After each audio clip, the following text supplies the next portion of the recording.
Hey, hello, 4 o'clock. Mike Amori. Welcome to the Week 4 update. I'm going to show you a couple of snippets. I love that word, snippet, from the team tournament that we played on Saturday in Norwalk. Going forward, the NSCF tournament start next weekend, and then would love to get some of you up to Norwalk as well to play in either these team tournaments and or your own quads on the weekend. So let's get out there and play.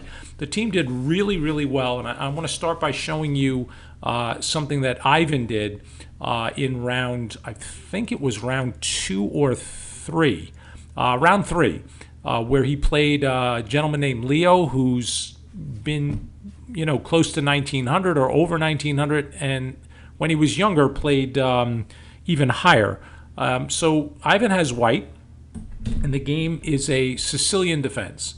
So knight f3, d6, d4. We have an open Sicilian, right? So I'm not going to get into too much theory here, only in that Ivan played extremely well. He said he didn't really have all that much theory. He watches some videos on YouTube. But what I like here is the fact that he found on his own one of the real attacking ideas playing in these open Sicilians against this move a6, the Najdorf Sicilian. So he plays bishop to g5. This is all theory. Pawn e6. So if you look carefully at what Leo's doing when you play like this with black, you're setting up these 3 rank defenses. They're very solid, especially with these 2 pawns like this.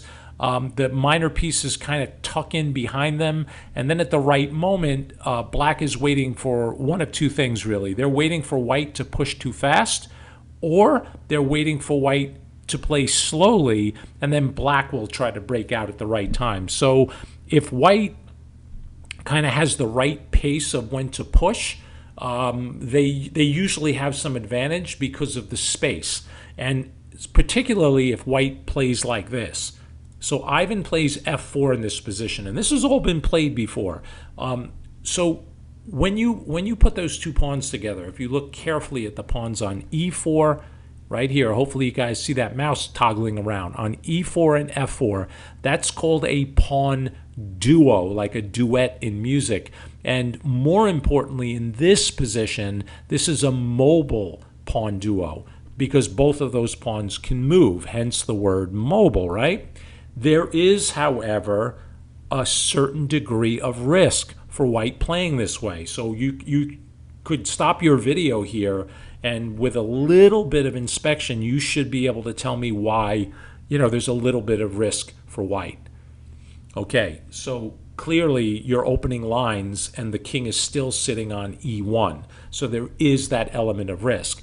Leo plays knight to d7. These are not necessarily the most popular moves, especially the 2 that are coming now. But I want to point out to you how black started to drift on these next moves. So here Ivan plays bishop to c4. And at this point, a lot of players with black, this position has been played before. They'll play moves like queen to b6. And their idea is to actually come after this b pawn in some lines, or just maintain this pressure on this diagonal, because you have to assume that king is going to have to castle at some point. And if he does, he's clearly going to walk into something here, or white is going to have to sacrifice a pawn here to continue their play. So queen b6 is considered, the main line here. So I hope you guys understand why in this position that would be played. But let's look at what Leo did. He played knight b6, which isn't as strong. It's actually a move that gets him in a little bit of trouble, because when Ivan retreats his bishop to b3, you can see the bishop here on b3 keeps this diagonal pressure that it had, but the knight here on b6 does 2 things that can affect black's position. 1, it's moved away from the center, and 2, it's blocking the b pawn. So in these kind of 3 rank defenses, very often black will try to get this pawn here on b7 to b5, and maybe fianchetto the light squared bishop to get some to play on this diagonal. And remember, when these pawns push forward, those diagonals are very vulnerable because there's pawn weaknesses, right? And there's squares, empty squares behind these two pawns. So that problem with knight b6, it's going to be a long way away from Ivan's king.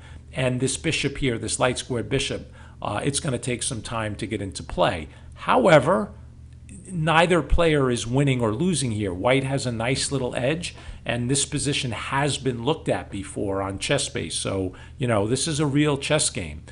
Bishop to e7, all been studied before, and then oddly enough, after both players castle, they have a completely original position. Now, has it been played before? I'm sure, but it has not been published, meaning there are no Grandmaster games or published games on any of the databases. Pretty cool that these guys got this position, and it's a real chess game, right? So I was very, very impressed with the play. And now I like what Ivan did a lot. He decides to strike with f5, giving black the option of taking, keeping the pawn, or pushing the pawn. And this is the way to play chess. I always tell my students in their notebooks, I write it in every single notebook, I don't care what the computer says, I love your move. So here, the computer actually likes f5, sees nothing wrong with the move, but I like it because what Ivan is doing is he's giving a problem to Leo. Do you take the pawn on f5? Do you push the pawn? Or do you just leave the pawn there and keep the pawn tension? So whenever you play a move that gives your opponent that kind of thought process or the problems to solve, that can be very useful, especially in a fast time control. This was game 45. So by playing this way, Leo's going to start burning some time on the clock. So what he decided to do was play the move e5. And by doing that, we've discussed this in other openings, he has here that hole on the d5 square that you're going to see Ivan take advantage of in a minute. So after the move e5, the question is, should he just take the knight right away? Trying to get something in on d5, because I don't think Leo can take on d4. The bishop can just back up, and this looks really good for white. So maybe taking that knight right away on f6, making use of this d5 square would have been the way to go. But Ivan just, he decides after e5, so here's our position, to just drop his knight back, which is something else I like that he did. So the computer likes bishop takes f6. However, as a coach, I like the fact that Ivan's keeping pieces on the board. So he's saying to Leo, look, I want to keep pieces on the board because the more pieces, the more likely I can give you a problem.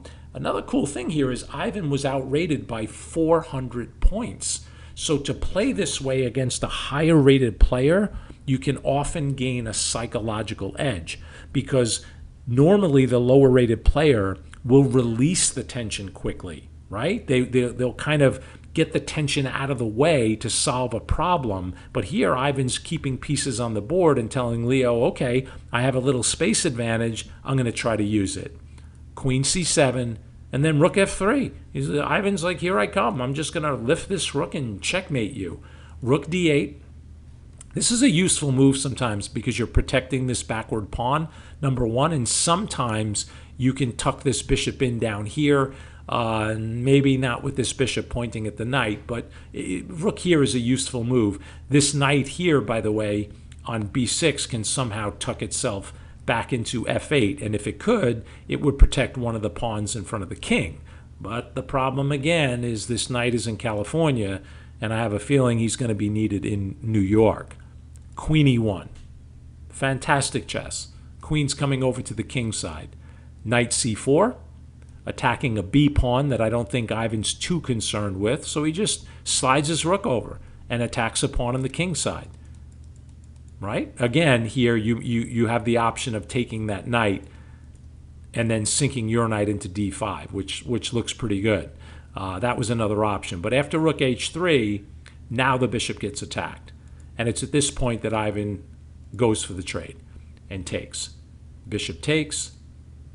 Knight into d5, which seems to be a nasty double attack, but Leo has this check, queen c5, which is something you always have to be on the lookout for, especially when you play an early f4, because you're going to get hit on that a7 g1 diagonal.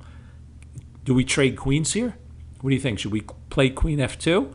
It's playable, and white's still okay, but Ivan's like, no, no, no, no, no, no. I'm going to keep my queen on the board. We'll see how that works out. And now bishop g5. And here, there's a couple of ways that, here rook to c3 is really strong, hitting this knight, pinning it to the queen, really, really strong. Bishop takes right away, having the queen take, and then swinging this knight in and just really getting a grip on that square. And here Ivan just plays rook g3 instead. Setting a trap that Leo walks right into. Do you see the trap? Yeah, Leo played bishop h4, which is really, really bad. So pause your video. And what did Ivan do? Crunch. Ouchie. Really strong move. Rook g7, and the game is pretty much over here. King, you might as well take it. And then queen takes here. And the problem is you've given up just a little bit of material, but the compensation is so strong because of these weak dark squares near the king. Also, keep an eye that this rook here is being attacked. So what Leo tries to do is play bishop f5, thinking that, well, number one, it protects the rook because they're connected now. And then if you take the bishop, the queen might take the knight. But what Leo missed is just queen f6 check. And this is really, really strong. The best way out is probably king h7, which would make Ivan work for the checkmate, like queen f7, king h8, queen f6, king here. You guys see these little patterns? And now you take the bishop with check. And you're going to win this game. It's just going to take a little bit longer. But after this check, he played king g8, which is just going to get him in a whole heap of trouble. Here's mainly why. Wow, look at that. Another thing I tell my students all the time is be aware of a queen and a knight inside a 5x5 box. Now look, this is not an exact science. I'm not saying that every time you have a queen inside a 5x5. Over the years, I have found that within that 5x5, the queen and knight can be devastating. Now, if you put a 6x6 on the board, the queen and knight can still be powerful, but remember, the larger the board, the less likely it is the knight can control all the important squares because it's too slow. But inside a 5x5, that queen and knight are deadly. So just knight e7 check, king f8, knight takes f5, threatening checkmates. There's no way out of this. And Leo, I don't know the time situation. He just stepped over to e8, and he got mated in one move. Okay, so really terrific game by Ivan, and I'll put some notes in the blog clearly. And I just want to show you a snippet from one of the games that I played that we did in class. I just want to cover, make sure you get one more point out of that. And this was the important part. This is in the same round, actually, here that my opponent was trying to get this light squared bishop, this bishop here, off the board because of the pawn structure. I'll just back up a move for you.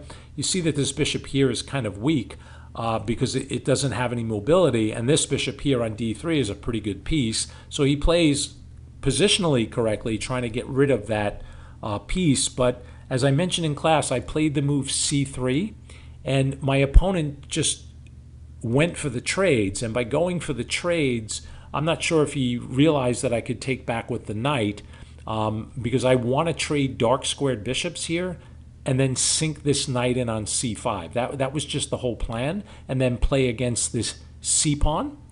So he took the bishop first. We take back with the h-pawn, not with the knight, because the knight is going to be needed to play on the queen side. He takes here, and then we take back with the knight. And by the way, this game here is pretty equal. White doesn't really have any advantage. The only thing that worked for me here is that I had a plan. And if I stick to the plan, black will be fine as long as he doesn't allow a tactic.